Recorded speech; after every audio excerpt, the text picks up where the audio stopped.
Olá novamente, bem-vindos à aula número 14.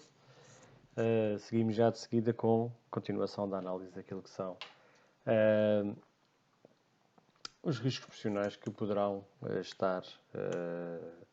ou que poderão surgir no âmbito da vossa profissão. Assim, e também julgo, salvo erro, ter sido falado nos vossos trabalhos da avaliação de riscos, vamos falar de riscos associados à movimentação manual de cargas. Este é outro daqueles que ainda possam não estar diretamente relacionados com a vossa atividade. Todos nós, todos os dias, fazemos movimentação manual de cargas. Movimentação manual de cargas é uma atividade que nós fazemos diariamente em contexto laboral ou fora dele. Contudo, e como aquilo que nos interessa é a relação profissional, estatisticamente, a movimentação manual de cargas é apontada como responsável por 30% dos acidentes de trabalho. Ou seja, é bastante representativo. Claro está, quando nós falamos de movimentação manual de cargas, podemos pensar logo de lesões a nível da coluna. Não só quando nós transportamos com as mãos. Quando deixamos cair, podemos deixar cair em cima dos pés. E como nem todos trabalhamos com calçado de proteção, nem somos obrigados a tal. Essas lesões decorrem daí, não apenas nas diretamente relacionadas com os problemas da coluna, muitas vezes associados à movimentação manual de cargas. Mais de um terço das lesões com baixa ocorrem devido às lesões causadas pela má movimentação manual de cargas, também é importante referi-lo, sendo que a grande maioria lesões dorsolombares, as tais dores nas costas, mãos, braços, pés são igualmente afetados. Isto hoje está assim, deixo cair tudo. A movimentação manual de cargas diz respeito a qualquer operação ou movimentação, deslocamento voluntário de uma carga, sendo que tem a ver com a ação da elevação da carga, o transporte da carga do ponto A ao ponto B e a descarga no sítio final. Obviamente, a situação ideal e a solução principal para a movimentação manual de cargas é a substituição da movimentação manual pela movimentação mecânica de cargas. Claro está, na grande parte dos casos, essa substituição não é possível. Se estivermos a falar, por exemplo, do hotel, onde tem o bagageiro, aquele senhor que vai buscar as bagagens dos hóspedes, ele chega a uma altura em que consegue colocar a bagagem no elevador, mas desde descarregar do autocarro ou do táxi, seja o que for, até chegar ao elevador, ele vai ter que carregar com as malas e com aquilo que os hóspedes trazem para carregar. Obviamente existem aqueles carros das malas, os carros dos bagageiros. Isto não é uma movimentação mecânica de cargas, mas é um meio auxiliar para a movimentação manual de cargas. Portanto, fiquem com a ideia que se estivermos a tratar de um carro de cargas, um monta-cargas manual, um carro de cantoneiro, um carro de jardineiro, são meios auxiliares para a movimentação manual de cargas, mas os riscos aos quais estão expostos os trabalhadores são praticamente os mesmos do que se estivermos a falar de movimentação manual de cargas sem qualquer meio auxiliar. Os riscos associados à movimentação manual de cargas, obviamente as lesões na coluna, a lombalgia, as hérnias discais, a dor ciática, que tantas vezes se ouve falar, provocadas por sobreesforço, ou seja, quando nós estamos a carregar uma carga superior àquela que o nosso corpo é capaz de suportar, posturas incorretas, o fato de estarmos sentados incorretamente e a fazer algum tipo de trabalho, e a movimentação repetitiva, ou seja, quando nós pomos o nosso corpo a trabalhos repetitivos. Os ferimentos nos pés e extremidades inferiores, queda de objetos, caminhar sobre ou chocar contra objetos cortantes e as feridas, as contusões nas mãos, provocadas, obviamente, por objetos penetrantes ou contundentes, ou até mesmo pela própria carga. A redução dos riscos associados à movimentação manual de cargas. Obviamente, a limitação das cargas dos movimentos. Quanto menos cargas tivermos que transportar, menor será o risco aos quais estamos expostos. Houve novamente a substituição da movimentação manual pela mecânica e os equipamentos de proteção individual, as luvas, o calçado de proteção,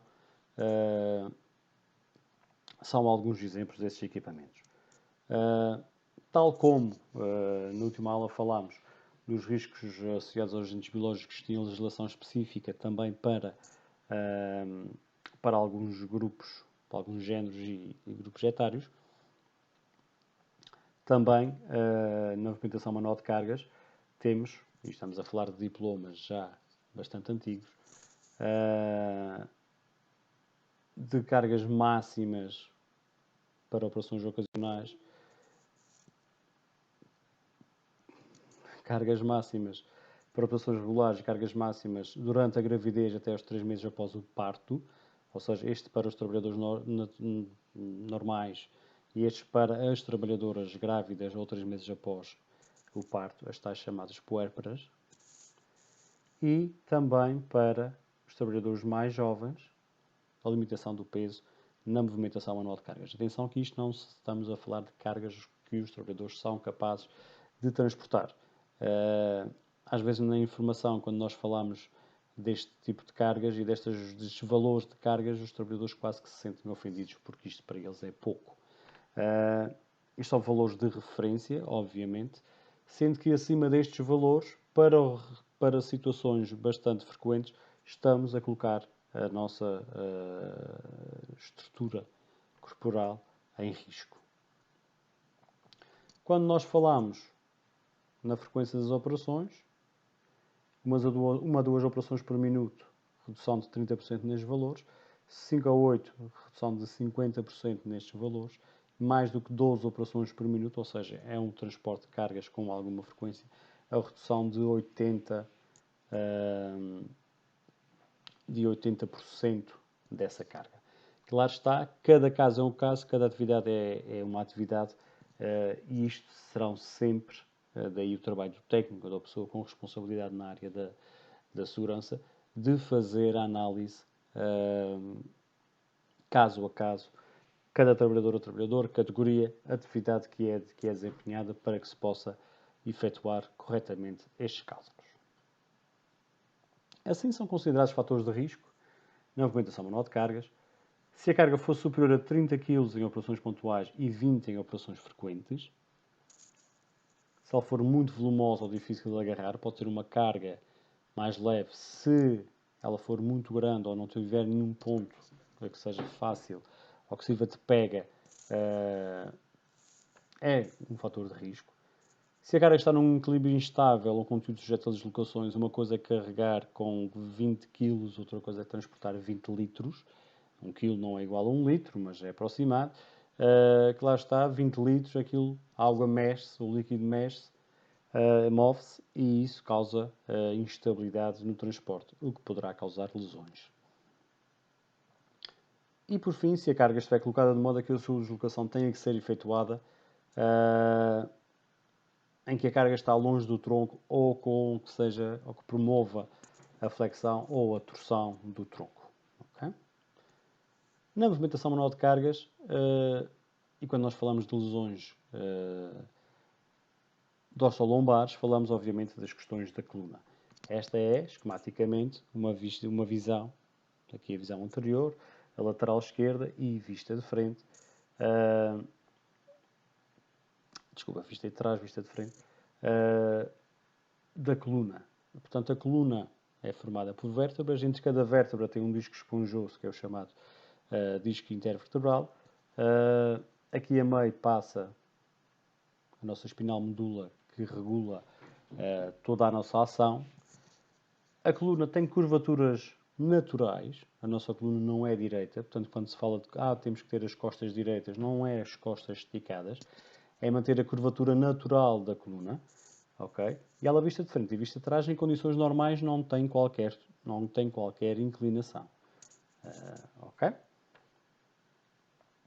33 vértebras, separadas por uma cartilagem fibrosa,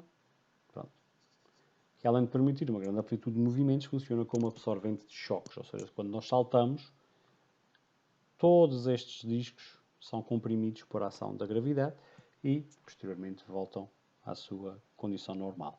O problema é que quando começam a ficar desgastados ou quando sofrem um impacto bastante forte, forma-se aquilo que já todos ouviram falar, que são as hérnias discais, que não é mais do que lesões a nível de um disco intervertebral. A coluna é separada em 4 regiões. Temos aqui a região cervical, que é aqui a do nosso pescoço. Vai da C1 a C7, 7 vértebras. No conjunto, uma curvatura lordó-cervical, ou seja, esta curvatura aqui é a região com mais mobilidade, em que a nossa cabeça é o que permite com que a nossa cabeça ande de um lado para o outro e faça todos estes movimentos. De seguida, a região torácica, que está junto às nossas costelas, que une às nossas costelas, o que faz com que tenha menos mobilidade. Nós, quando mexemos o nosso tronco, esta é a zona, também por proteger aquilo que são os órgãos vitais, não tem grande mobilidade e é uma estrutura mais composta. Por fim, até chegarmos a uma particularidade, a região lombar, L1 a L5, onde acontece a maior parte das hérnias discais, será aqui na questão das L's, regra geral 3, 4 e 5, formada por 5 vértebras. Temos aqui uma lordose, que será esta curvatura normal, e é onde ocorrem, tal como já vos disse, o maior número de lesões. E agora sim, temos aqui a região sacrocoxigiana, que são estas 5 vértebras que estão fundidas e que fazem aqui o encaixe à nossa bacia. Okay? Tal como já vos falei, as curvaturas naturais da coluna, isto aqui, se nós tivéssemos aqui uma cabeça, a cabeça estaria com o nariz virado aqui para a esquerda. Temos as lordoses cervicais e lombares e as cifoses torácicas e sacrocoxigianas. Ou seja,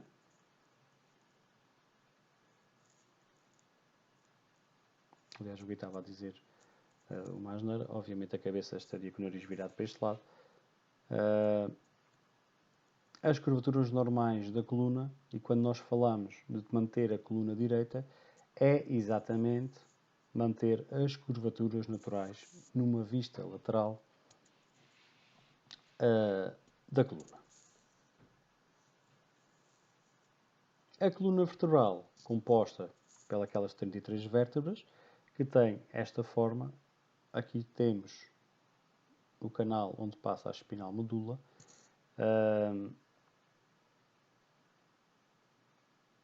Que é o chamado buraco vertebral. Isto serve apenas para vosso conhecimento, não serão avaliados, obviamente, nesta parte específica da constituição da coluna. E entre cada vértebra temos o disco intervertebral, que é formado por duas partes, a zona central, o núcleo pulposo, e a zona periférica, um anel fibroso. Ou seja, é o que permite que a coluna tenha algumas zonas bastante mobilidade. É exatamente o disco intervertebral que faz com que as vértebras não se toquem. Quando elas se tocam, provocam uma dor bastante grande. E é por isso que quando existe o desgaste ou uma ruptura, digamos assim, a nível do disco intervertebral, faz com que as pessoas tenham bastantes dores e bastantes limitações a nível da sua mobilidade. Então, posto isso, como é que se deverá realizar de forma correta a movimentação manual de cargas? É relativamente simples, toda a gente sabe, pouca gente faz. A verdade é esta, a primeira coisa a fazer é parar e pensar para onde é que eu tenho que levar a carga e vou necessitar de ajuda, sim ou não. Se eu vou levar a carga do ponto A ao ponto B, deverei ter o cuidado de remover os obstáculos que estão no caminho e, se for uma grande distância, vou pensar de antemão onde é que eu vou poder pousar a carga para deslocar. Na fase do levantamento, os pés afastados aproximadamente à largura dos ombros, um dos pés mais avançados relativamente ao outro. Nós temos um nó a um lado, temos um pé, uma perna mais forte do que a outra.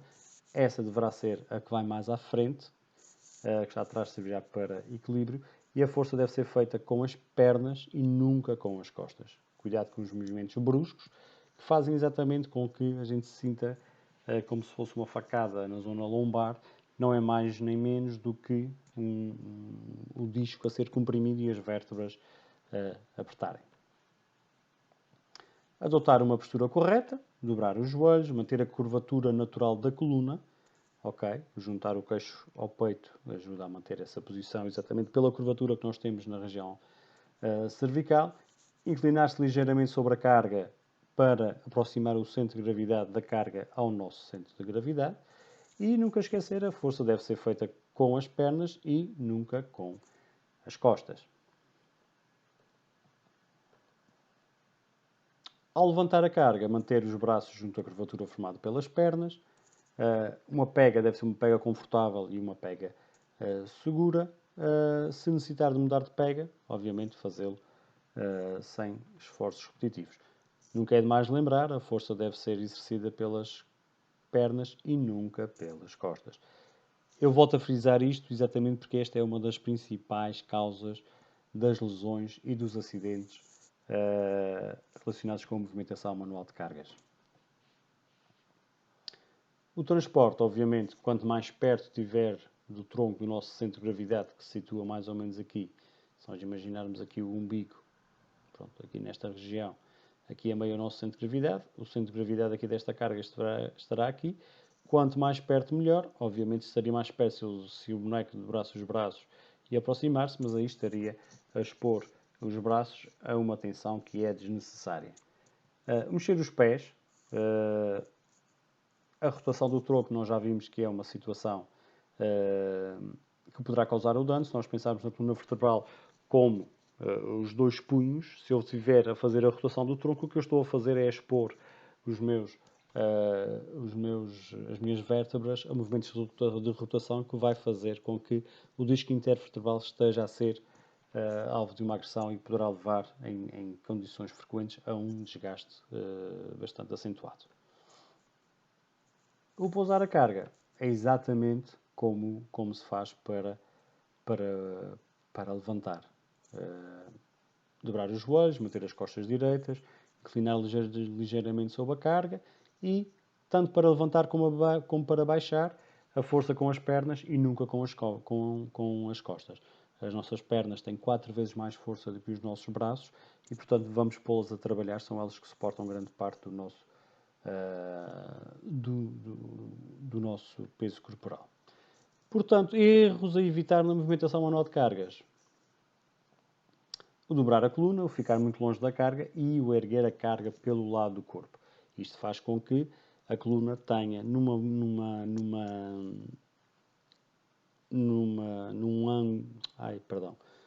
plano lateral que hajam aqui curvaturas que não são, como nós já vimos, naturais. Manter as pernas fixas no chão e rodar o tronco com a carga, já acabámos de falar sobre isto, e apoiar a carga na perna ou no joelho também provoca lesões na coluna. Claro está, muitos destes erros nós fazemos no nosso dia-a-dia, são operações pontuais que, na grande maioria, não causa grande dano. Se estivermos a falar de uma situação profissional com movimentações frequentes, estamos a expor a nossa coluna vertebral a um tipo de agressão bastante forte e bastante perigoso. Tal como nos riscos químicos, o NAPO, o nosso amigo, também vai aparecer na vossa aula. Vejam de uma forma engraçada alguns daqueles passos que nós tivemos a falar agora aqui. Continuando, e este será o último risco que nós vamos estudar, que tem a ver com os riscos psicossociais. que muitos referiram como um fator de risco associado à vossa profissão. Em boa verdade, ele está associado a praticamente todas as profissões, muito por via deste triângulo, que podemos chamar isto como o triângulo da vida, que temos aqui o indivíduo, o trabalhador, que tem as condições de trabalho, tem as condições de vida, e quer se queira, quer não, umas coisas influenciam as outras, e é fundamental que seja possível fazer isto ao conjugar estes três lados do triângulo de forma mais harmoniosa possível. Claro está, há fatores que não dependem do trabalhador e são efetivamente esses que causam maior risco psicossocial. Então, o que é que poderão ser considerados riscos psicossociais causadores de dano ao trabalhador? A violência no trabalho. Atenção que a violência não precisa ser só violência física. Existe o assédio moral, existe o assédio sexual, existe a discriminação, existe obviamente a violência física também,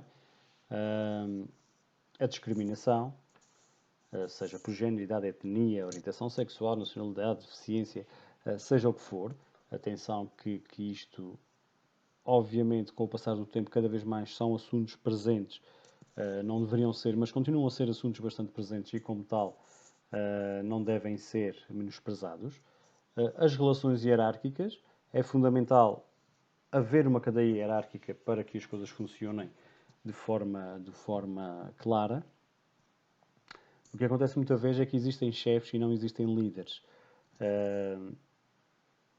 O chefe diz para onde é que as coisas têm que ir, o líder lidera as pessoas até chegar a esse ponto. Toda a gente pode ser chefe, nem toda a gente tem capacidades nem competências para ser chefe. E, portanto, essas relações hierárquicas, um trabalhador que se dê mal com a sua hierarquia superior, ou até mesmo inferior, é efetivamente um fator de risco. Fatores relacionados com o stress, consumo de álcool e drogas, a própria satisfação profissional e isto é bastante curioso, as exigências muito altas ou muito baixas relativamente às competências que o trabalhador tem. Claro está, se o trabalhador tem umas competências mais baixas e lhe for exigido algo que está acima das suas capacidades ou que ele sente que não tem capacidades para o fazer, é um fator de risco psicossocial. O inverso também acontece, ou seja, um trabalhador altamente qualificado, a qual é exigido trabalhos de rotina que qualquer pessoa sem qualificação específica o faz, também podemos ter aqui uma situação de insatisfação que leve a um fator de risco psicossocial. Os fatores de risco relacionados com o stress. Obviamente, os ritmos de trabalho, ou seja, há o fato de se querer cada vez mais produzir mais e também melhor, faz com que o trabalhador sofra por essa pressão.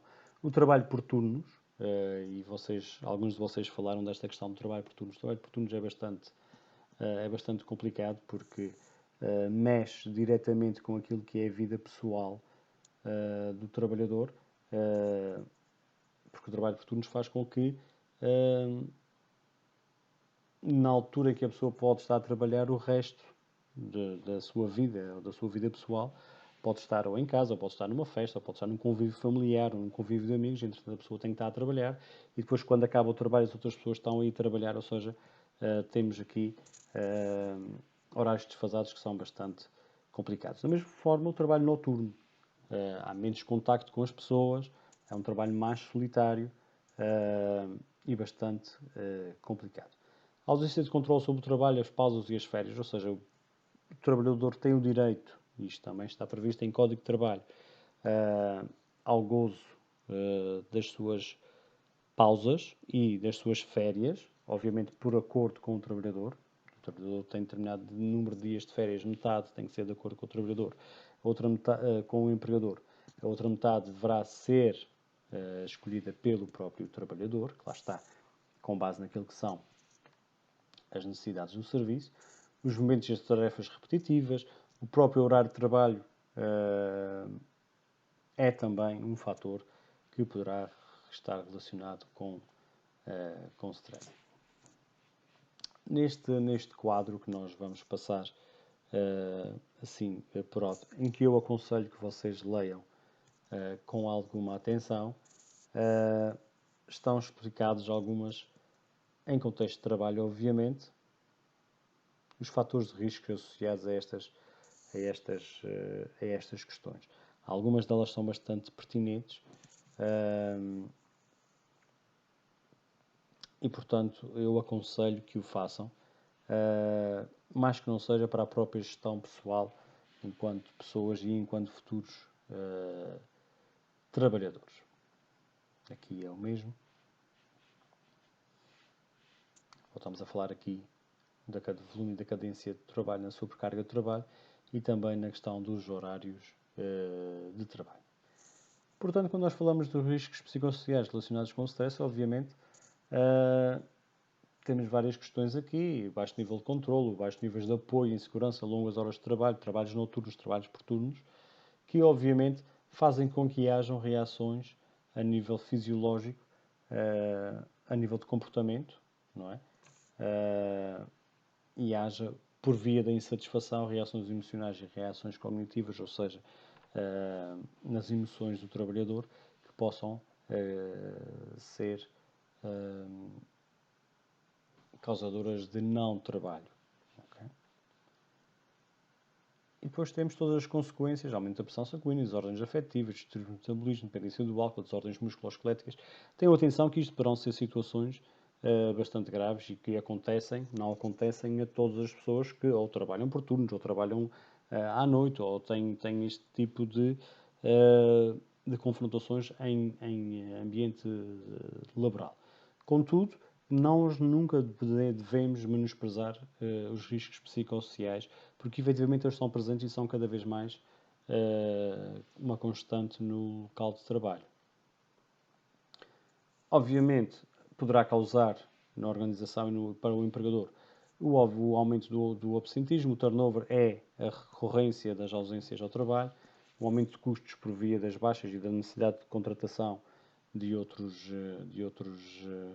trabalhadores e, por fim, a diminuição da produtividade.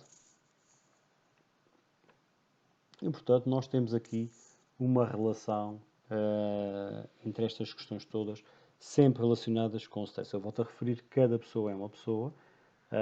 Há pessoas que reagem melhor a determinados assuntos do que outras, como é óbvio, vocês todos têm conhecimento destas questões, mas volto a dizer e volto a focar: nenhuma destas questões deve ser menosprezada.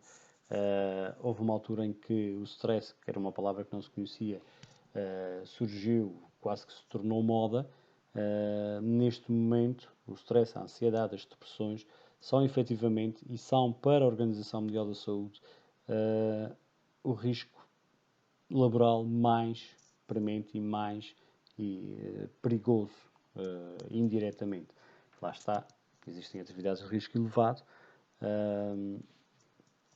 mas para a Organização Mundial da Saúde e para a Agência Europeia para a Segurança do Trabalho, os riscos relacionados com os riscos psicossociais, digamos assim, são exatamente o chamado flagelo do século XXI e, portanto, não deverão, em situação alguma, ser menosprezados.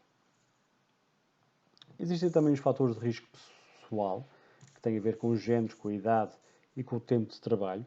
Obviamente, isto voltando outra vez ao mesmo, há pessoas que reagem melhor a determinadas situações do que outras, e é isto que vocês podem ver aqui nos riscos, consequências e quem está mais exposto. Obviamente, podemos ver aqui, os homens estão mais expostos a acidentes de trabalho, porque grande parte das atividades de risco elevado são feitas por homens e não por mulheres. Os distúrbios dos membros superiores pelas mulheres, em virtude de grande parte dos trabalhos de cadeia ou de linha serem feitas por mulheres, elevação de cargas pesadas por homens, o stress pelas mulheres. As mulheres tendem a reagir menos bem às situações de stress. A violência do público, as mulheres estão mais expostas porque o front office é muitas vezes, ou cada vez mais, ainda que haja um equilíbrio, ainda é quase maioritariamente feito por mulheres. Risco de perda de audição, os homens, também pela mesma questão do tipo de trabalho. O cancro profissional, os homens, as asmas e alergias as mulheres, as doenças da pele das mulheres, infecciosas as mulheres, tem a ver com o tipo de atividade. Esta é engraçada, embora seja menos frequente hoje em dia. O equipamento de trabalho e a proteção inadequado, porque as coisas são feitas para o percentil maior, não é? Há bem pouco tempo não existiam sapatos de proteção para mulheres ou números mais pequenos, não era habitual. Agora, hoje em dia, já com alguma facilidade se faz. A saúde reprodutiva, obviamente, mais as mulheres, e as horas de trabalho inadequadas,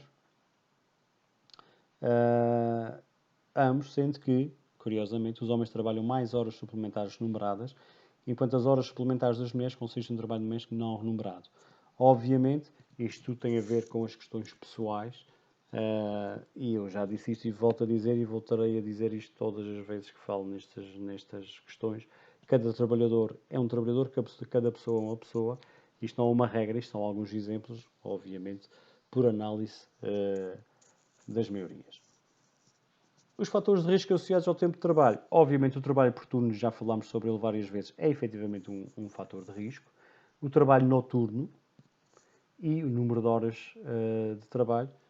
Muitas vezes existem, isto também está tudo alvo de regras, tudo em contrato de trabalho ou em acordo de trabalho, sendo que às vezes, aí quando as horas de trabalho suplementar, ou as horas extraordinárias, como chamamos, são remuneradas, as pessoas tendem a trabalhar mais para ganhar mais algum, o que faz com que isso tenha consequências depois a nível da própria vida pessoal.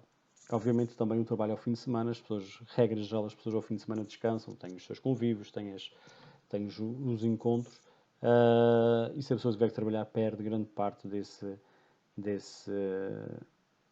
convivência, o que poderá ser prejudicial para o próprio. Para acabar, e também, já que estamos numa de NAPO, o NAPO também vai falar um pouco sobre o stress, também já está no vosso Classroom. Agradeço que vejam. E assim terminamos a aula número 14. Até amanhã e continuação de bom trabalho.